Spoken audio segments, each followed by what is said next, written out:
భూదాన్ పోచంపల్లి మండల కేంద్రంలో Pochampally urban bank head office building ప్రారంభించి అనంతరం అక్కడ ఏర్పాటు చేసిన పోచంపల్లి ఇక్కత్ పరిశ్రమపై చేనేత సదస్సులో పాల్గొన్న మంత్రి తుమ్మల నాగేశ్వరరావు. ఈ కార్యక్రమంలో మంత్రితో పాటుగా ఎంపీ చామల కిరణ్ కుమార్ రెడ్డి, ఎమ్మెల్యే కుంభ అనిల్ కుమార్ రెడ్డి, చేనేత జౌళి శాఖ ప్రిన్సిపల్ సెక్రటరీ శైలజ రామయ్యర్, అధికారులు, చేనేత కార్మికులు పాల్గొన్నారు.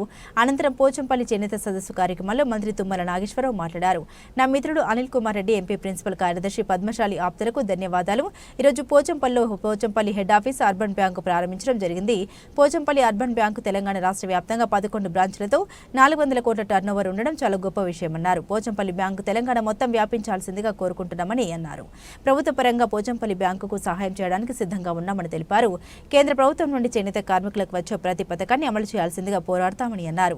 రాష్ట్ర ప్రభుత్వం చేనేత కార్మికుల సమస్యల్ని పట్టించుకొని 1000 కోట్లు కేటాయించింది అని రైతన్నలతో పాటు నేతన్నల కూడా ఈ ప్రభుత్వం గుర్తించింది. చేనేత అంటేనే పోచంపల్లి అన్నారు. ఇక్కడ చేనేత కార్మికుల కోరుకున్నట్లుగానే ప్రతి సమస్యను తీర్చే విధంగా ప్రయత్నం చేస్తామని తెలిపారు.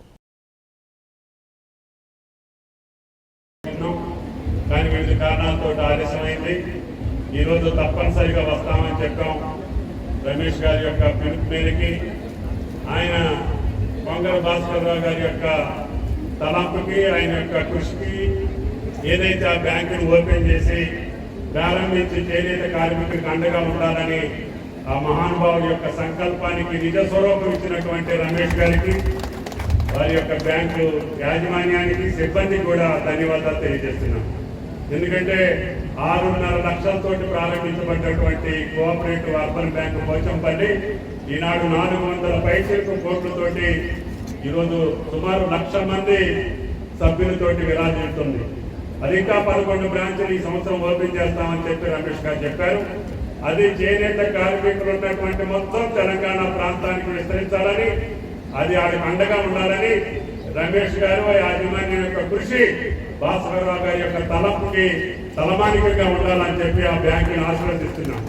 ఆ బ్యాంకుకి ఏదైనా ప్రభుత్వ పరంగా సహాయ సహకారాలు కావాలంటే ఎంపీ గారు, ఎమ్మెల్యే గారు సహకారం తీసుకొని ముఖ్యమంత్రి గారితో మాట్లాడి వాటిని కూడా సపరేట్ చేస్తామని చెప్పి ఈ సందర్భంగా మనం చెప్తున్నాం.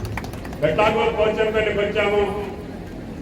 ఆ మహానుభావుడు ఆచార్య వినోబా భావే నడవైనటువంటి పుణ్య దేశానికి, అదేవిధంగా రామానంద తీర్థ విశ్వవిద్యాలయం ఉన్నటువంటి ప్రాంతం, ఈ దేశానికే కాదు ప్రపంచానికి పోచంపల్లి అంటే ఒక యునెస్కో గుర్తింపు తెచ్చినటువంటి ఒక మహా కార్యక్రమం.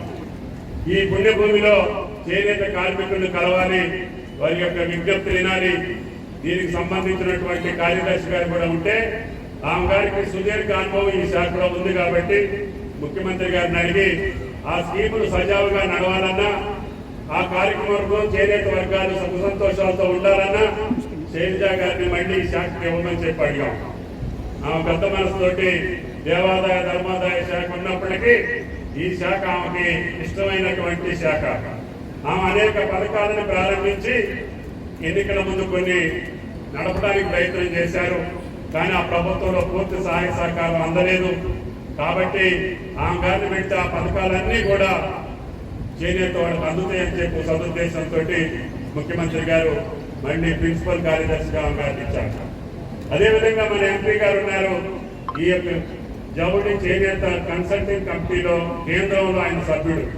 మన అదృష్టం, ఈ గంటకే ఎంపీ అయినటువంటి కిరణ్ కుమార్ రెడ్డి గారే ఈ శాఖకు సంబంధించినటువంటి కన్సల్టెన్సీలో ఉన్నారు. కాబట్టి మా మేడం గారిని కూడా అడుగుతున్నా, మనకి కేంద్రం నుంచి మనకి ఏం రావాలి, ఏం తెచ్చుకోగలుగుతామో, ఏ రకమైనటువంటి ఉపయోగాలు చేయగలుగుతామో మీరు ఆలోచించి తప్పకుండా అవసరమైతే ఆ శాఖ మంత్రి గారి దగ్గరికి ఎంపీ గారి ద్వారా వెళ్ళి చేనేత కార్మికులకు కావాల్సినటువంటి సకల సౌకర్యాలు కేంద్ర ప్రభుత్వం ఇవ్వాల్సినవి, అదే విధంగా మనం చేయాల్సిన డిమాండ్ అన్ని ఇప్పుడు రమేష్ గారి విజ్ఞాపన పత్రంలో ఏదైతే పెట్టారో వాటన్నింటినీ కూడా రమేష్ గారిని కూడా తీసుకెళ్లి కేంద్ర ప్రభుత్వం మీద ఒత్తిడి తీసుకొస్తామని చెప్పి కూడా ఈ సందర్భంగా మనం చేస్తున్నాం.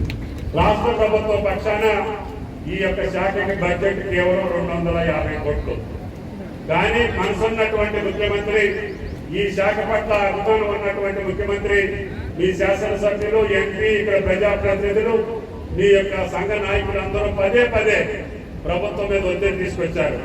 అయ్యా మా బాకీలు ఎంత ఉన్నాయి, మా త్రిప్లో ఎంత ఆగిపోయింది, మా భరోసాలో ఎంత ఆగిపోయింది, మా యొక్క కార్యక్రమాలన్నీ కూడా గత ప్రభుత్వంలో పెండింగ్ ఉన్నాయి. వాటన్నిటిని రిలీజ్ చేయాలంటే